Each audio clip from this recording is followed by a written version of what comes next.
Magluluto tayo ng pang-dessert mga kabisi kay aron matamis naman ang ating buhay, charorot.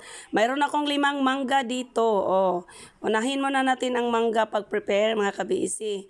Ayan, kung ano yung niluto ko, kayo nang maghusga, charorot. Kung ano po yun, charot. Basta yan lang po ang makakaya ng aking isipan. Una, hati-hatiin muna natin yung mangga para madali naman yang i-cubes.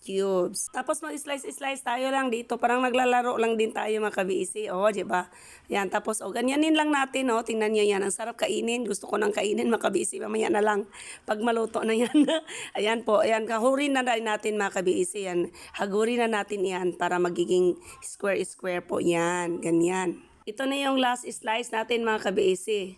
Matapos na tayo. Tapos itong liso, yung kanyang buto, marami masarap pa naman. O, yan lang taka na natin mga kabisi. Sarap ang tamang tamis ng mangga. Ito, iset aside muna natin. 10 baso ng tubig, 1, 2, 3. Ayan po, nahirapan ako dyan. 4, 5, 6, 7, 8, 9, 10. Maglagay tayo ng 5 kutsara na asukal. 1, 2, 3, 4, 5. Okay, yan. Ihalo natin mga kabiisi. Dito lagyan natin ng 2 sasina gulaman. Yan, nahirapan tuloy ako hanap ako ng gunting. Wala akong gunting na makita.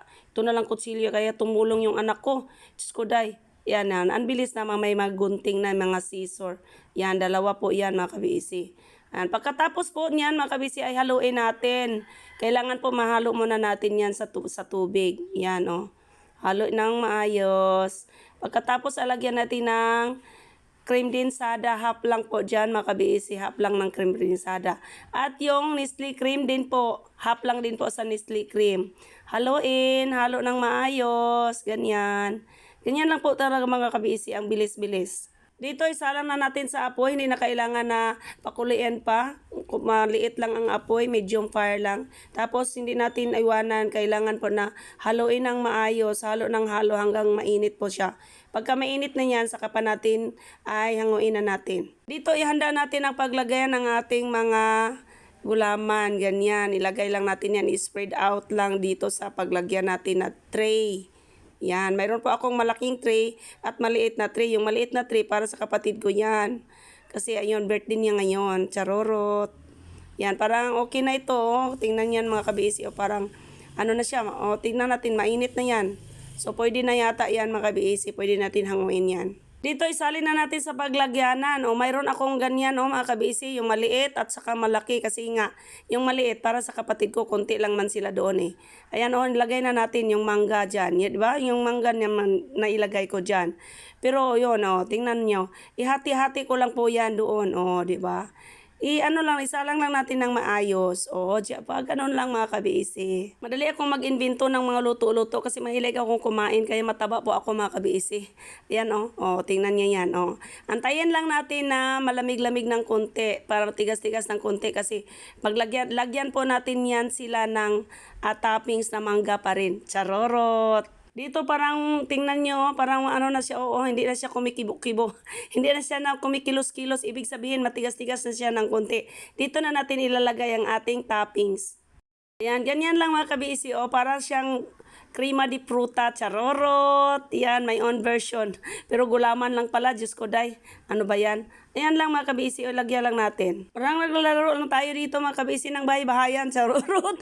Parang ganyan lang po mga kabisi. Tingnan niyo yan. Mayroon na tayong pagpakain mamaya. Mamaya kung may magpunta sa bahay namin kasi maghangi ng aking birthday, charorot. Ayan po, nagluto-luto na lang ako ng konti mga kabisi para naman makita ko sa Panginoon na buhay po ako talaga at salamat po ako na siya po talagang nagbigay sa akin ng buhay. Ayan, ang gusto ko talaga, bigyan ko pa siya ng sprinkle pero ang gusto ng anak ko ayaw na. Birthday ko naman, dapat ako ang masunod. Kaya lagyan ko talaga ng sprinkle kasi gusto ko yung makulay ang buhay sa ginataang gulay. Diyos, day. Ayan po mga kabisi. Tingnan yan. Lagyan ko na ng maliit-liit na kunti-kunti lang para naman ay may color-color sa mata pagtingin. Sabi ng anak, mawala na yung concept na parang pruta, parang crema di pruta. Sabi ko, hayaan mo na, basta ganyan lang ang gusto ko, lagyan ko ng makulay. Charorot! Mahilig din kumain ang anak ko mga kabisi. Ayan, nagmana yata sa kanyang ina. Diyos ko day. Sayang naman, kawawa yung bata nagmana sa kanyang inang mataba. Ganyan na mga kabisi. O, tingnan niyo yan. O, sabi ng anak ko, uy, papangit na ma, kasi may makulay-kulay. Eh, sabi ko, kailangan may makulay. Charorot! Para makulay ang buhay. Charorot! Ganyan lang mga kabisi.